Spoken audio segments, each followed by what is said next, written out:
This is not a cage match. And you look at the questions. Donald Trump, are you a comic book villain? Ben Carson, can you do math? John Kasich, will you insult two people over here? Marco Rubio, why don't you resign? Jeb Bush, why have your numbers fallen? How about talking about the substantive issues people care about? That was Ted Cruz at the Republican debate last night on CNBC going after the moderators, who I thought did an absolutely horrible job. John Harwood, Becky Quick, and Carl Quintanilla. There have been only a few debates where I thought that the panel or the moderator or moderators have done an effective job in asking questions and keeping things under control. It's a very hard thing to do that with 10 people on stage. But when you start with ridiculous questions, you're not going to get to the substance of the important issues that need to be covered in this country. And I thought they did a ridiculously bad job last night. And so did the candidates. What were some of the questions? Like, what is your greatest weakness? Yeah. What is it, like a job interview? Well, they are running for a position. Carl Quintanilla started off the night. The first question was, here's a question you would be asked in a job interview. What's your greatest weakness? Which is a ridiculous question to be asked in a job interview. Everybody who's ever been in a job interview, that one, and where do you see yourself in 5 years? Those are just nonsense questions. Stupid. That don't actually get any information out of a potential employee, and certainly not out of a potential presidential candidate for the highest office in the land. So that was terrible. But they just kept framing questions the wrong way. And here's the other thing that bothered me about the way they asked the questions last night. CNBC is the business channel. Yeah, they have competition from Fox Business Channel and from Bloomberg, but they have the most viewers of the business channels, which isn't that many, by the way. Their ratings are not that good. But here was an opportunity to talk about business and the economy and those sorts of questions that Americans really do want some answers to if we're going to move the country forward. And these anchors from CNBC did not do a good job of that last night. No. I didn't watch the whole thing, and I've only been watching clips and reading about it, but no, I think not. According to CNN, a bunch of angry representatives from the presidential candidates tore into the not just the moderators last night, but also were pounding on the door of the CNBC production truck. And when it was over, Reince Priebus, who's the chairman of the RNC, he said that they were just trying to ask gotcha questions and said that they should be ashamed for their performance last night. It was absolutely ridiculous. But how did the politicians do? For that, let's bring in Steve Roberts, our ABC News political analyst. Good morning, Steve. Good morning. And by the way, I think Priebus is being very unfair. I think that the role of a moderator, and this is a nonpartisan point, is to hold these people to account. It's very easy to stand up there and make these promises. But what the moderators were doing was adding up the numbers and saying, wait, your numbers add up to trillions of dollars of deficits. One of the things that Betsy Quick said to Ben Carson. They didn't like that. But I think they were just doing their jobs. I think it's easy to lambaste the media, but and sometimes they do take a lot of criticism. Last night, unfair. I think they were doing their jobs. I disagree. I think that they were okay with the follow-ups. They actually didn't do as good a job with follow-ups as they should, which tells me they weren't prepped enough ahead of time. But also some of their questions, like what was your greatest weakness, those kind of softballs have no place in an important debate like last night.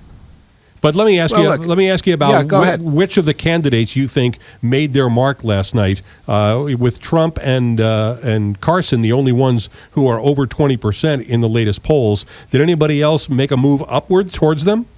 I think so, and I think it was Marco Rubio. I think the real takeaway for me, media is a sideshow. The real takeaway is the rise of Rubio and the decline of Jeb Bush.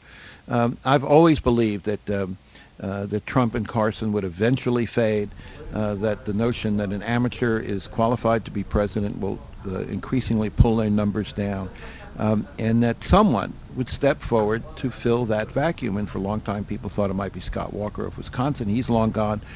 And there a lot of smart money was betting on Jeb Bush, governor of Florida, all of the connections and money he had. But clearly, he has not fulfilled that promise. Last night, in my mind, the only moment he showed any animation or enthusiasm was talking about his fantasy football team going 7-0. That was kind of the high point for him.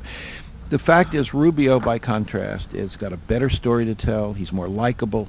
He's more sure-footed. He's crisper and more energetic.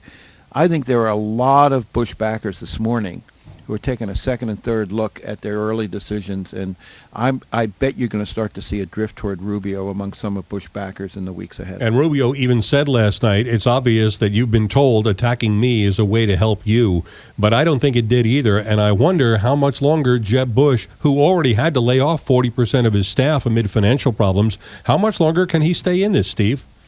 Well, it's a very good question. He does have a lot of money, and often what happens is that the money dries up, and you just simply can't sustain a campaign.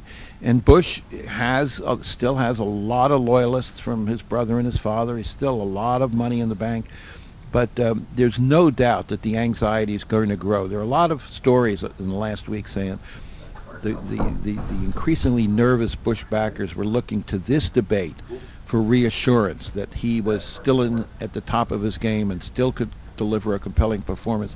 If they were looking for that reassurance last night, I believe they did not get it.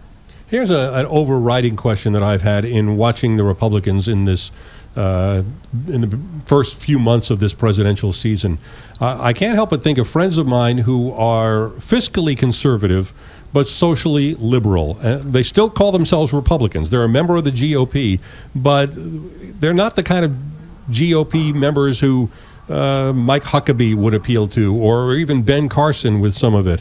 What do you think is going on inside the GOP as you have more of the social conservative extremists getting more and more attention? What do you think that's doing to the base of the party?